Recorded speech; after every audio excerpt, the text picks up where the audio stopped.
Bem-vindos de regresso ao Conversa à Quinta. Hoje vamos conversar um pouco sobre a forma como o passado, devemos conviver com o passado e com a memória de momentos menos bons da nossa história, da história dos povos. O pretexto próximo para esta conversa é a recente visita do Presidente Marcelo Rebelo de Sousa a São Tomé e Príncipe, onde visitou e de alguma forma prestou homenagem às vítimas de um massacre, o massacre de Batapá, em que morreram umas centenas de pessoas durante a década de 50.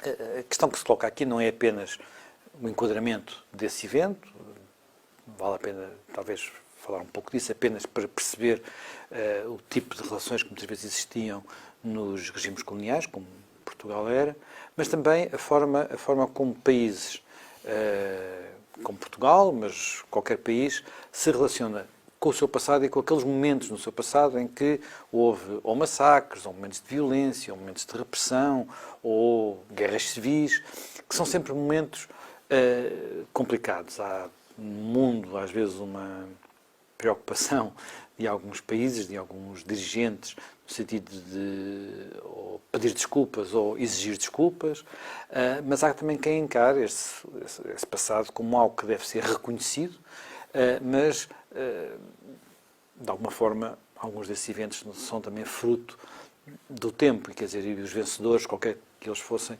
teriam praticado o mesmo tipo de violências. Neste caso concreto de São Tomé, é um caso interessante, que talvez, mais do que discuti-lo em concreto, interessa percebê-lo, porque São Tomé era uma colónia com características algo diferentes das outras nossas colónias, não é assim, Jaime Gama?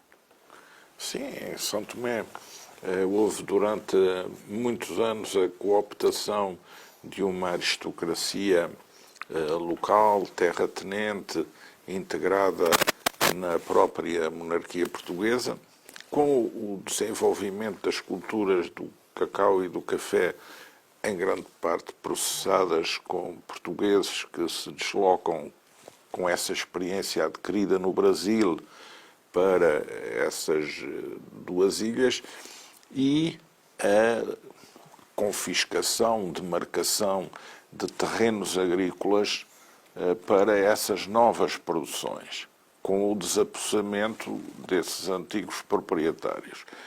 Aí há uma gestão interessante, que é a de uma certa partilha. Esses santomenses forros vêm reduzidas em parte as suas roças e passam a desempenhar cargos na administração. Mas não são os trabalhadores das novas roças de plantação. Esses são recrutados em Angola, Moçambique, outras partes. No caso de Cabo Verde, mais os funcionários especializados, o homem das máquinas, o homem das carpintarias. E, portanto, estabelece-se aí uma certa arbitragem que, pelo que eu estudei, se desequilibra neste período, quando, nos anos 50, com a necessidade de dar cumprimento nas colónias a alguns dos programas dos planos de fomento. Sim, há a necessidade de recrutar mão de obra para esses trabalhos, que não existe. E o recrutamento que o governo local pretende fazer atinge os forros, essa comunidade forra, indo procurar fazê-lo nos que não tinham habilitações literárias. Daí se desencadeiam conflitos que depois acabam num ambiente pequeno, num ambiente em que há poucos portugueses, porque uns são os portugueses da administração, do aparelho militar, do aparelho da governação civil, e outros são aqueles que estão também nas roças. E é esse grupo que, nesse enfrentamento, acaba por conduzir essa ação que está registada historicamente, está inventariada e que levou a esse massacre. Já me Pinto, este tipo de, digamos, de eventos, às vezes nós temos tendência, cada um dos povos olham para a história, é um momento conjunto de referências, é também aquilo que muitas vezes permite manter as comunidades unidas, e houve muita preocupação de contar a história pelo lado mais cor-de-rosa, digamos assim, pelo lado mais brilhante, pelo lado mais interessante, e omitir um pouco as partes que de alguma forma entravam em contradição com os valores contemporâneos. Como é que nós devemos lidar com isso? Como é que nós devemos lidar com aquilo que, para todos os efeitos, toda a nossa história, até muito, enfim, eu digo muito recentemente, contemporaneamente, foi feita em momentos de grande violência. A história é sempre violenta, quer dizer, e nós, por um lado, curiosamente, a história portuguesa, até porque estamos aqui neste limite, neste extremo ocidental, de certo modo fomos poupados a uma parte muito significativa, por exemplo, sobretudo nos últimos 200 anos, das grandes guerras da Europa, não é? A última grande guerra que tivemos no nosso território foram as guerras liberais. Foi as guerras liberais, as guerras civis, que deixaram marca.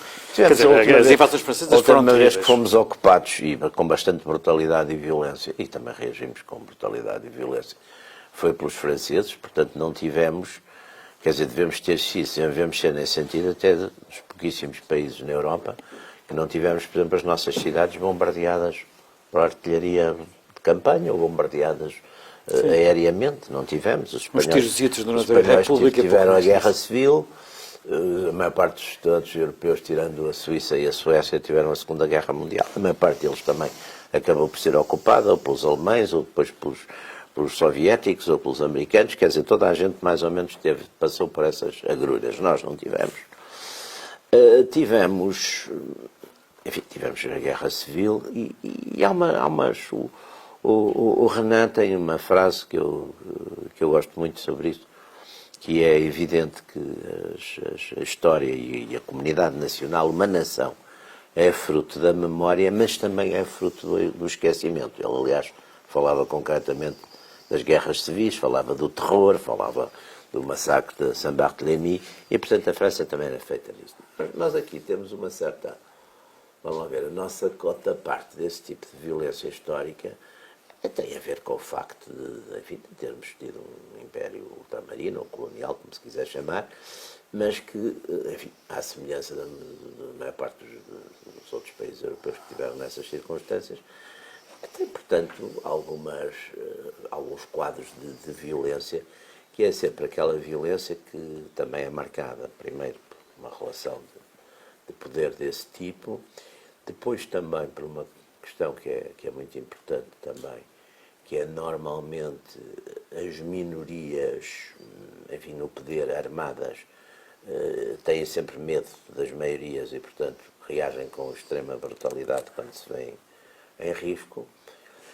Enfim, e temos, portanto, esse tipo de história. Eu acho que, aliás, o Presidente da República, o Presidente Marcelo Rebelo de Sousa Iniciais, que teve, enfim, um comportamento que é normal nestas coisas, não é também agora desatarmos a pedir desculpas, porque a história é evidente que a história não vale a pena e, sobretudo, uma tendência que hoje há em certos meios, enfim, politicamente corretos, que é julgar o passado à luz dos cânones atuais, isso às vezes redunda em absolutas imbecilidades, quer dizer, são coisas completamente absurdas. Mas dentro disso é evidente que há que assumir o bom e o mau das histórias, é que assumi-lo com... Não é que estar a fazer uma negação, digamos, entrar no negacionismo, não é também, mas também não se pode entrar de facto naquela... Porque há grupos políticos e até há países, quanto mais grupos políticos, há países e organizações que exploram exatamente esse complexo de culpa que vão criando. Portanto, aí eu acho que tem que haver uma atitude, como em tudo, quer dizer, entre um certo sentido de universalismo e pôr-nos na pele dos outros, que apesar de tudo é sempre um exercício muito, muito importante e interessante. Portanto, é não ver só as coisas na nossa perspectiva e na nossa identidade e no nosso ponto de vista, e pôr-nos também um bocado na pele dos outros e naquilo que pode ter sido a humilhação e o sofrimento e as consequências do domínio nos outros, não é? Mas também, enfim, assumirmos isso com alguma lucidez e com algum equilíbrio, quer dizer, não é? A gente também... Não, porque, segundo, enfim, muitas vezes há um problema do reconhecimento, reconhecer que houve comportamentos excessivos. E depois, a forma como se relacionamos com isso também é diferente.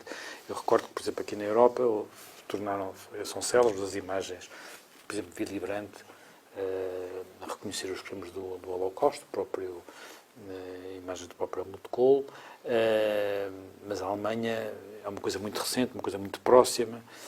Ao mesmo tempo que isto sucede... Mas, por exemplo, os soviéticos, praticamente, os comunistas e os soviéticos, nunca fizeram grandes meia-culpas sobre isso. Mas, verdadeiramente, também não podemos dizer que a Rússia tenha sido ainda uma democracia como é a Alemanha contemporânea e que olhe para o seu passado. Mas é que nós temos aqui... Mas mesmo os crimes que o regime comunista cometeu contra o povo russo, que eu digo, eu acho sempre que foi o povo que sofreu mais com o comunismo, quer dizer, foi o próprio povo russo, e o homem talvez que matou mais comunistas deve ter sido o Stalin, quer dizer, não é? Portanto, essas coisas... Isso é verdade, mas, por exemplo... Não há uma reciprocidade nessas coisas. Mas, mesmo assim, como é que se deve lidar? Nós temos agora um exemplo, uma situação de lidar com o passado mais complicado, bem viva, não é? Que é o que se está passando na Polónia, em que há uma lei pelo Parlamento, uma parte dela pode-se considerar legítima, no sentido de as referências aos campos de concentração que se situavam na Polónia, mas de facto não eram polacos, no sentido em que não eram obra dos polacos, mas sim obra dos alemães, não serem referidos como os campos de concentração polacos. Mas além disso, há também não só uma penalização, como até uma perseguição a todos aqueles, nomeadamente aos historiadores, investigadores, como Jan Gross, que procuram falar do que foi o comportamento de muitos polacos. Há muitos polacos que se portaram heroicamente, mas de outros polacos que também fizeram pogroms e até massacres e até chacinas durante judaicas antissemitas. Como é que... Isto é talvez o exemplo contrário, quer dizer, tentar apagar uma parte desagradável da história.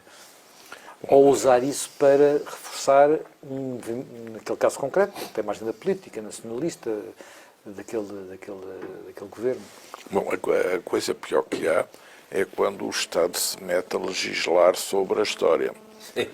Isso é desastroso, não é um bom conceito. Depois, aqui em Espanha tem uma situação complicada. É também quando as pessoas que não fizeram história se procuram redimir fazendo historiografia e transpondo para o excesso de historiografia a pequenez das suas intervenções na história. Isso também dá uma distorção bastante má. Bom, a história deve ser estudada e o passado deve ser reconstituído. Agora, há uma diferença entre fazer isso com rigor, com um critério, digamos, científico, que neste caso quer dizer de exatidão, de precisão, de procura de compreensão, de contextualização adequada. E uma outra muito diferente é usar e manipular a história com leituras do passado que apenas servem de argumentário para objetivos políticos contemporâneos. Exatamente. Que devem ser também, a bem do raciocínio claro, que devem ser também recortados e estudados, porque existem. Portanto, estudar o passado bom ou o passado mau, é um bom imperativo, é um imperativo são. Agora, conduzir a partir desse estudo, ou de um estudo que à partida já é enviesado, que já está deturpado na sua focagem, uma campanha que visa no presente o perseguir a afirmação de um grupo, seja um grupo académico, seja um grupo político ou académico, seja uma força política declinante ou emergente ou na procura de um espaço próprio, isso é que é absolutamente deplorável. Portanto, a melhor forma até de lidar com o passado é não ter medo do passado. Exatamente. Estudar o passado, com tudo o que isso implica. A pior forma de se referir ao passado é fazê-lo com um intuito manipulatório para alcançar uma finalidade no presente. E nós também não podemos ser absolutamente ingênuos em relação a certas formas como às vezes se aborda o estudo do passado, que são enviesadas à partida, são preconceituosas à partida. Por exemplo, não raro é objetivo de uma potência que quer desagregar outra, ou influenciá-la, ou conquistá-la, pugnar por uma política cultural de captura de uma escola historiográfica nesse país que pretende depois invadir ou anexar. A batalha pelas escolas historiográficas é muito importante. Por exemplo, a versão histórica dos impérios coloniais no seu auge em relação às próprias sociedades que integravam esses impérios, obviamente tem também uma leitura que é a leitura da centralidade, do centro, do hegemonizador.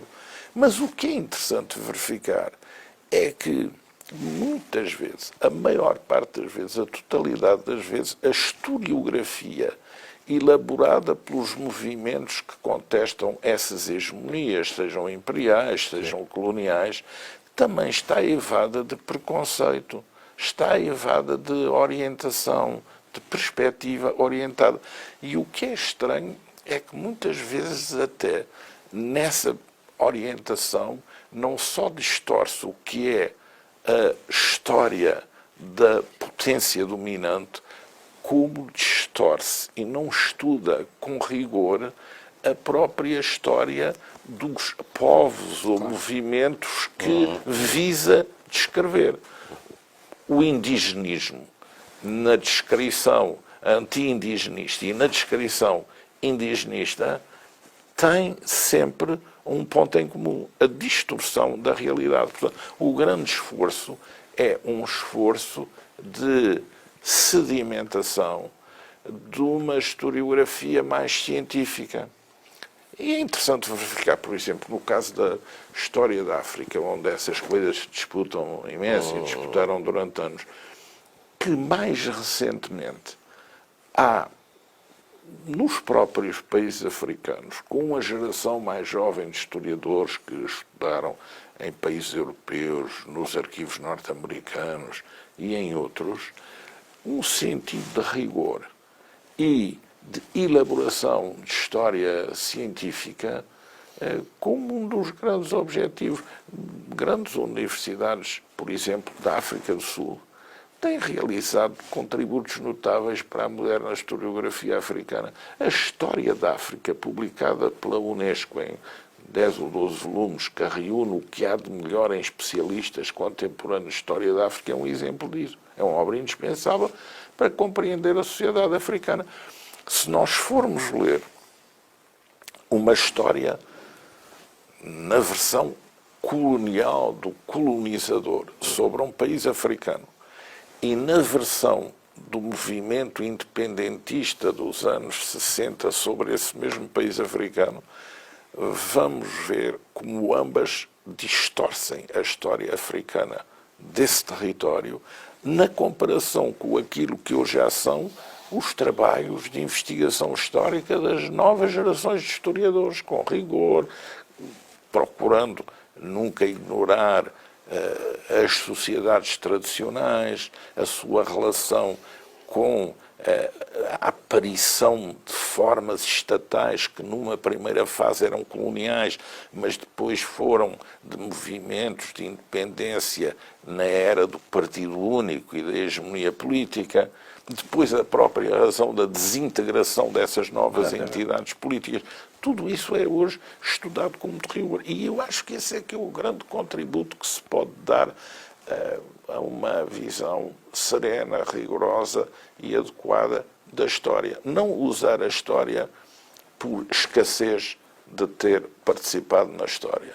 Usar a história como um estudo para, conhecendo rigorosamente o passado, até poder orientar melhor as opções do presente. Mestra da vida. Mas, João Nogueira Pinto, as guerras dos historiadores muitas vezes não são só guerras pode haver uma maior parte delas que são, por exemplo, aqui em Espanha temos claramente uma situação em que ainda hoje os historiadores continuam a escrever Sim. livros antagónicos sobre, por exemplo, a Guerra Civil. Guerra Civil. E a debater sobre Sim.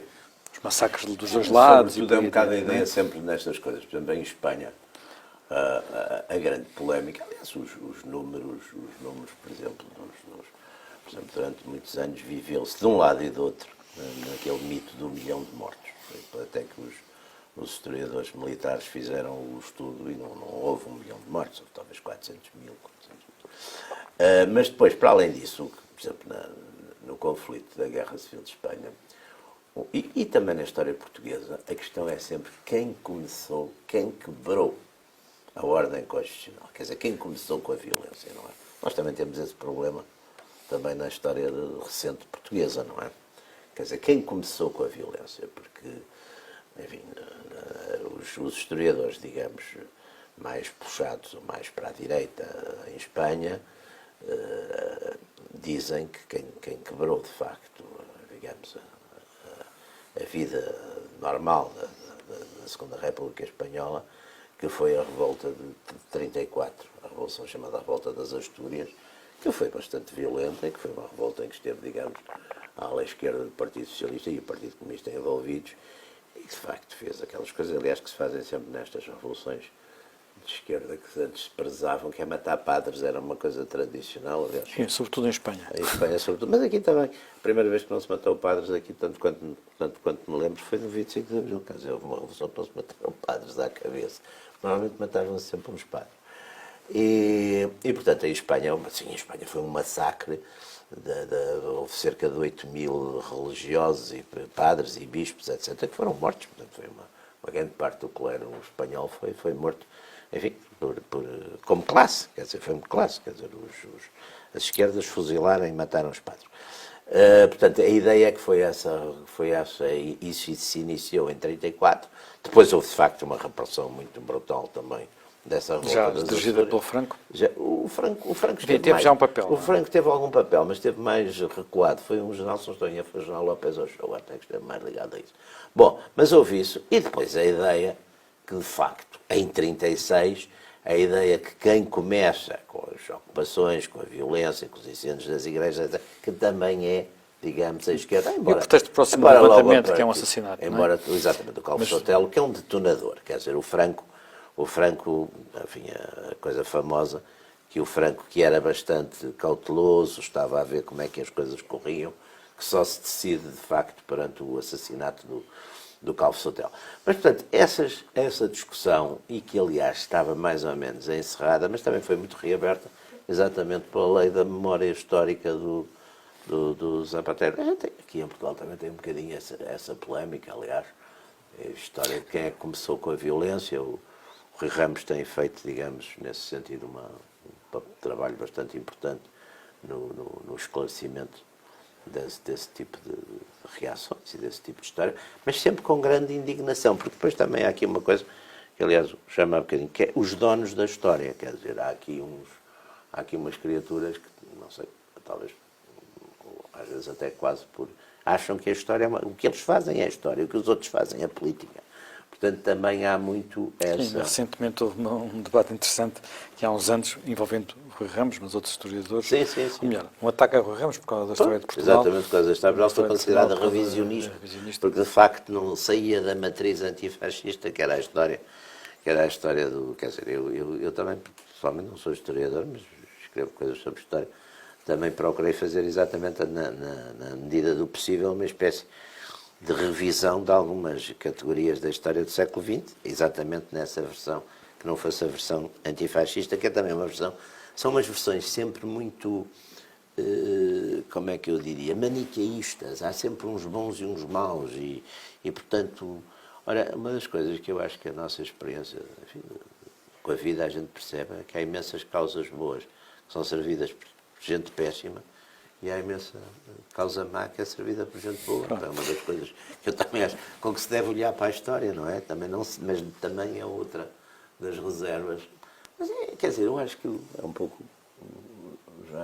Já me Gamali dizia há bocadinho, quer dizer, a gente também nisto tem que introduzir, tem que reconhecer, digamos, os males daquilo que a gente pode chamar o nosso lado.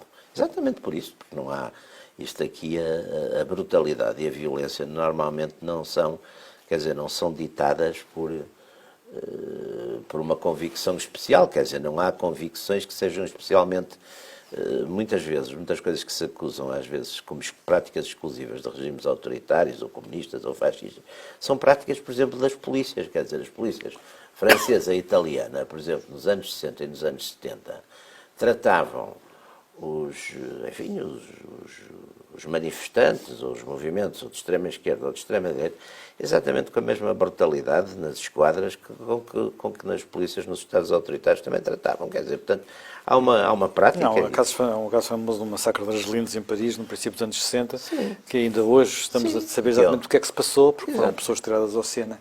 Mas há uma coisa sobre Portugal que eu acho que é interessante também refletir, que é até que ponto é que nós, portugueses, ao olhar para a nossa presença designadamente em África, talvez que é aquilo que marca mais a nossa memória contemporânea, lidamos com ela, no sentido, por exemplo, nós temos relativamente poucas obras de ficção, de cinema, de teatro, apesar de já terem passado quase 50 anos, 40 e tal anos,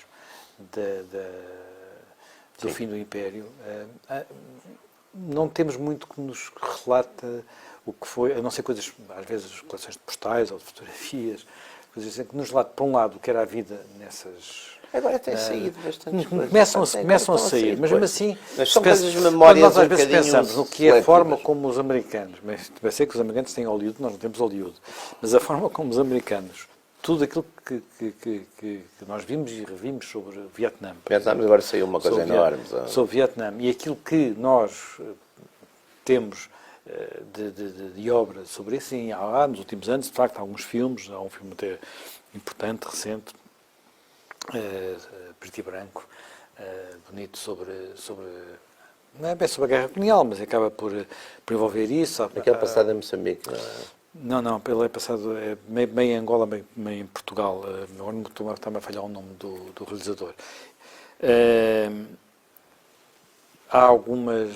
Houve alguma coisa nas telenovelas, de vez em quando, que abordam isso, mas há aqui, eu diria talvez o seguinte, nós não temos, talvez pelo tipo de guerra que foi aquela, não há muito sentimento, não há nenhum sentimento de culpa, inclusive da parte dos antigos. Houve alguma ostracização dos antigos combatentes num certo período, mas depois a coisa foi uma coisa que a própria sociedade integrou. Sim, aliás, é muito curioso, eu estive bastante ligado a isso. Eu lembro-me que até o presidente, penso que foi Jorge Sampaio, exatamente, que foi inaugurado, o monumento. Quer dizer, houve uma certa oficialização. Até um certo momento, por exemplo, não apareciam, o Estado não se integrava. E hoje em dia integra-se. Quer dizer, essas coisas, a oficialização também tem uma vantagem, por um lado, também é uma forma exatamente de integrar e de pacificar um bocado um determinado tipo de pode ser mais reivindicativo. Isso também, claro que é uma dessas formas, e os Estados, no fundo, também vivem um bocado disso. Mas, enfim, hoje praticamente, por toda a Europa e por todo o mundo, esse tipo de coisas foi assumido, não é? Não há propriamente uma atenção nesse aspecto, acho que diminuiu muito em relação enfim, ao que foi no início, nos primeiros anos, não é? Portanto, acho que a sociedade portuguesa, depois nós temos uma coisa que eu acho que é muito importante. Somos uma nação muito antiga. E às vezes não olhamos coisas que aqui não acontecem. Por exemplo, a questão da brandura dos costumes. A brandura dos costumes é relativa, quer dizer, a brandura dos costumes, mas a explicação disso é, sobretudo, sermos uma nação muito antiga, ou não termos exatamente o lado, por exemplo, a Guerra Civil, naturalmente a Guerra Civil de Espanha, se Espanha fosse uma nação, não fosse um Estado nacional, não fosse um Estado... Não tinha havido violências que houve particularmente no País Basco, ou que houve na Catalunha, que também tinham a juntar a isso também a questão das identidades locais, não é? Portanto, nós nisso estamos mais pacíficos ou mais pacificados. Acho que é isso. Nós fomos, por exemplo, na guerra colonial mais civilizados? Eu acho que tirando... Zé Manuel, desculpa, deixa-me dizer uma coisa. Nós temos dois atos de grande brutalidade nas guerras da África, não é? Um é as campanhas do Pereira Dessa na Grande Guerra. Os combates são, de facto, de grande brutalidade. Aliás, veio-se a saber disto. Quando o Pereira Dessa foi nomeado pelo Afonso Costa, nomeou o Pereira Dessa governador militar de Lisboa, os monárquicos. Pegaram exatamente nesse historial de brutalidade, enfim, da repressão no sul de Angola. Ele tinha feito, então este vem agora, a criatura que vem agora para aqui, e houve um debate à porta fechada no Parlamento sobre isso. E há, de facto, uma conduta bastante brutal e intencionalmente brutal, que é na reconquista a reocupação do Norte de Angola. Aí há, de facto. Agora, a partir de um certo momento, a ideia, por exemplo, em relação aos guerrilheiros, é recuperá-los. Digamos, os prisioneiros, é virá-los. E muitos são virados. Aliás, algumas unidades que apareciam, por exemplo, ligadas flechas, etc., vinham muitas vezes, eram feitos a partir de guerrilheiros. Bom, no caso da história portuguesa, é um pouco difícil gerir os dois pratos da balança. E, por isso, o melhor é nunca enverdarmos por um caminho em que peçamos desculpa pelo passado. Assim como também não devemos enverdar por um caminho de pedir que nos peçam desculpa pelo passado. Porque, no caso da história portuguesa, muitos também teriam que nos pedir desculpa pelo passado. Ou devolver bens que levaram de cá. É arrumar isso. Arrumar isso com o conhecimento, com a descrição dos factos, das ocorrências. Mas, mais do que isso, é também excessivo. E, às vezes, na comunidade internacional, há certas tendências que vão muito para passar-se do reconhecimento dos factos e da assunção dos factos para uma responsabilização criminal e civil, antecedida por um expurgo da culpa, da vergonha, da assunção de um dever de repor hoje o que foi feito preteritamente. E pagar. Bom, isso também não é correto. E várias vezes essas tendências e esses movimentos afloram. Há um processo onde é recorrente o afloramento dessa temática, que é a Conferência da Unesco sobre o Racismo, que é um processo que tem a sua origem no fim da Segunda Guerra Mundial e que tem tido vários ciclos, de que os dois últimos avatares foram as conferências de Durban de 2001 e de 2009. E é interessante verificar como as conclusões dessas conferências nessa matéria não têm conclusões impositivas. Têm, quando muito, conclusões ilustrativas. Alguns Estados procedem desta maneira, outros não procederam. Talvez fosse bom que um dia pensassem proceder, mas não há binding rules a dizer deve ser este o caminho. Porque a leitura da história também é suscetível de interpretações diferentes e um caminho em que se sucedessem reconhecimento de culpa obrigatório, pedido de perdão obrigatório, compensação e indemnização obrigatórios, seria também um caminho altamente condenado a grande insucesso. Portanto, é preciso aí, e todos percebem, é um grau de disputa previsível. E todos percebem que devem ser prudentes na gestão destes acontecimentos, porque muitos dos que se apresentam do lado de querer pleitear algumas das compensações na sua história contemporânea e na sua história passada internas, também vão ter que explicar e, porventura, que indemnizar e compensar bastante. Portanto, o destapar desse dossiê é um destapar que é muito fácil no momento inicial, mas logo na sequência seguinte começa a embrulhar todos os seus intervenientes e é por isso que daí não tem advindo grandes conclusões efetivas. Agora, conhecer as coisas, sim. Isso é importante. A localização geográfica, histórica de Portugal coloca-nos até num ponto charneira desse debate. Quer perante terceiros que podem ter razão de queixa, quer perante terceiros face aos quais nós podemos apresentar razão de queixa.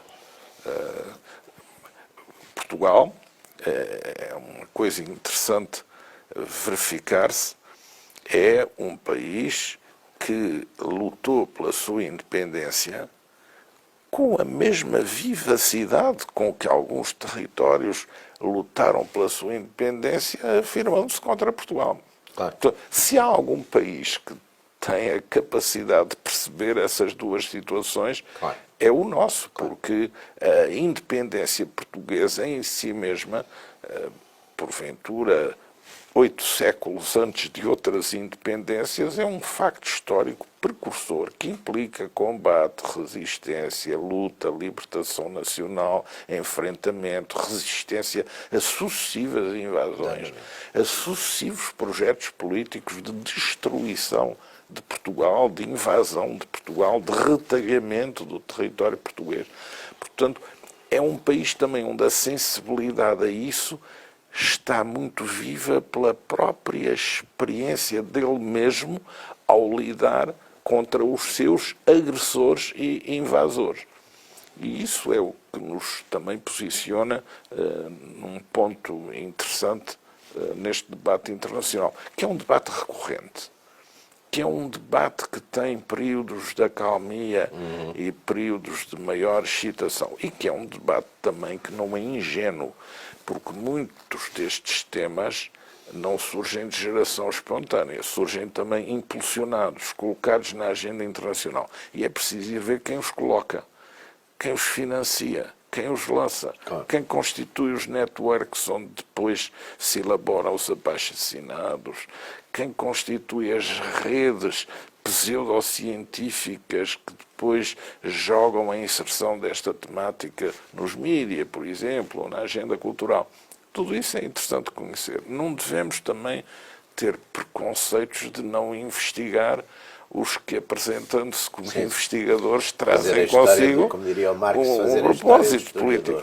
É preciso também estar atento ao fingerprint, ao traço que deixam certas autorias visíveis e de retaguarda em certo tipo de movimentos. Mas ainda há bocado falou de uma coisa que me parece também bastante relevante, que é o papel do esquecimento. Temos sublinhado aqui a importância de conhecer, mas há, porventura, situações em que não mexer demasiado em feridas recentes pode ser vantajoso. Quer dizer, em processos como alguns que vivemos nos últimos anos de transição de situações de ditadura para a democracia, muitas vezes foi a condição para as coisas fazerem pacificamente, foi esquecer e fazer não só, até, quer dizer, não só amnistiar, mas esquecer até para mesmo. acontecerem as coisas, porque é evidente, sei lá, nós temos esses variados casos, por exemplo, de uma série de casos, talvez um caso típico. Porque há aqui um problema, a diferença entre os historiadores esquecerem e, digamos, o espaço público, a comunidade, a política, nacional ou política esquecer não ser, entre aspas, Esquecer. digamos, não viver aquilo de uma forma não intensa. Retaliar e não viver aquilo de uma forma quer dizer, intensa. Porque senão, digamos quer assim. dizer, a gente teve um caso típico e isto é muito sério, quer dizer, vemos os efeitos disso quando o juiz Garzón, já depois do general Pinochet ter saído pelo seu pé, saiu pelo pé dele, não é? Quer sair, fez um referendo, perdeu a frente, saiu. Pinochet ter saído, digamos, do presidente do Chile, pelo seu pé, quando foi preso em Londres, sob um mandato internacional da iniciativa de Juiz Garçom, e o general Pinochet não acabou os seus dias na cadeia, que tinha saído pelo seu pé, não acabou os seus dias na cadeia exatamente porque, por um lado, a senhora Thatcher, na época, Sim, já não era a senhora Thatcher. Já não era a já senhora não era, Thatcher, mas ela fez muita pressão e ela não se esquecia de que o Pinochet tinha ajudado na guerra com os agentes das Falkland e, portanto, ela fez, não foi ela pessoalmente, não, mas quer dizer, o Partido Conservador e muita gente da Inglaterra nessa altura se mexeu. E depois, enfim, o general Pinochet tinha metade do Chile por ele, metade contra ele, e na metade que tinha por ele ainda tinha as Forças Armadas. Não tinha acabado mesmo na cadeia, os seus dias. E, portanto, isto foi um mau exemplo para outros, digamos, outros ditadores ou outras figuras nas mesmas circunstâncias. que não saíram pelo seu pé. Que não saíram. Não saíram, nunca mais saíram.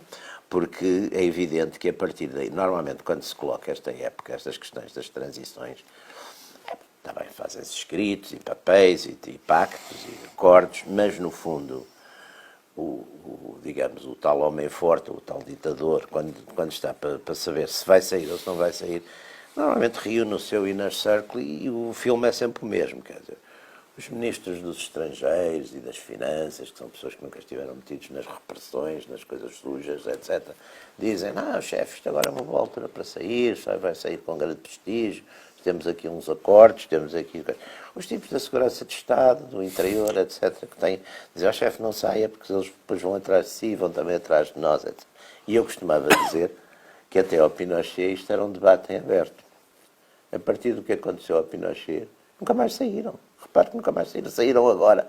Foram os Mugabes, toda essa gente. Nunca mais saiu. Quer dizer, o sair pelo pé, propriamente dito, acabou. Porque passou a haver esse risco, não é? Aliás, aí é muito interessante porque há, de facto, até internacionalmente, há um bocadinho duas correntes. Quer dizer, há uma corrente exatamente que defende a questão das transições pacíficas, porque estas coisas, dados momentos, estes regimes já estão, toda a gente está farto deles e eles podem acabar por eles, não é? Mas lá está, quem está no poder também quer determinadas garantias. Depois aqueles movimentos mais justicialistas e que querem depois a punição e a investigação, etc., pagam um bocadinho esse tipo de... É um debate que a gente tem visto, agora vimos bruscamente, agora na África Austral, por exemplo, houve uma série lá, finalmente saiu, o Mugabe saiu, enfim, mas saiu à força e depois de muito estrago, não é?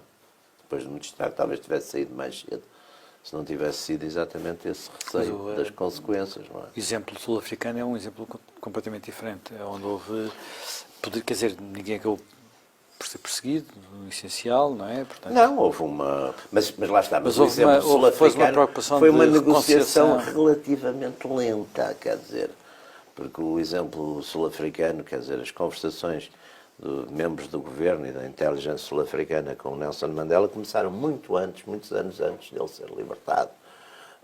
O poder foi uma coisa negociada, o ANC ficou com o poder político, mas a comunidade branca, por um lado, guardou ainda uma parte do poder económico, guardou uma representação das Forças Armadas e de Polícia. Bom, isso agora foi anunciado há 2 dias ou 3, que parece que vai haver uma lei de expropriação das terras sem compensação, não é? Que já foi, pelo menos o princípio, foi votado agora. Portanto, essas coisas são muito complicadas, quer dizer, são muito complicadas e portanto, esse excesso ideológico de punição normalmente é altamente perigoso porque, lá está, porque não respeita exatamente esses equilíbrios das sociedades e da tal herança e de tal passado em que uns, naturalmente, abusaram dos outros mas se a coisa está corrigida, a ideia de que se vai punir o passado é complicado, até porque as pessoas também resistem. Nestes casos, talvez por um efeito cultura anglo-saxónica e psicanalítica, têm sido usados esses mecanismos das chamadas comissões de verdade e de reconciliação, que funcionam como uma terapia liberatória em que Terapia coletiva. cada um diz Confessas, as mal, brutalidades chora. que praticou, sem que daí resultem implicações punitivas, mas onde fica um registro para a história do que foram, digamos, Sim, as sim. faltas de Sim. parte a parte Sim, sim. nesses processos. Alguns países, o caso da África do Sul, usou esse sistema, mas há outros países que não As culturas usam. não dão para isso. Mas no caso dos países que não usam, por exemplo, em muitos casos na América Latina, aquilo a que se tem assistido, não só no Chile, é que num primeiro momento da transição há como que um pacto de transição que inclui uma amnistia, que todos aceitam, mas depois, passados alguns anos, há, por influência de movimentos ativistas, de descendentes de vítimas reorganizados num momento posterior, uma reabertura do dossiê que leva a uma criminalização a posteriori dos factos que tinham sido amnistiados para propiciar precisamente a transição. Tem-se assistido a isso em muitos casos.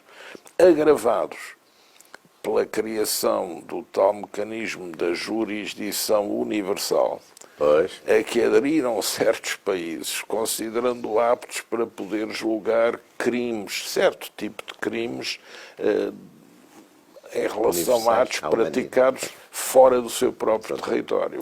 Bélgica, Espanha.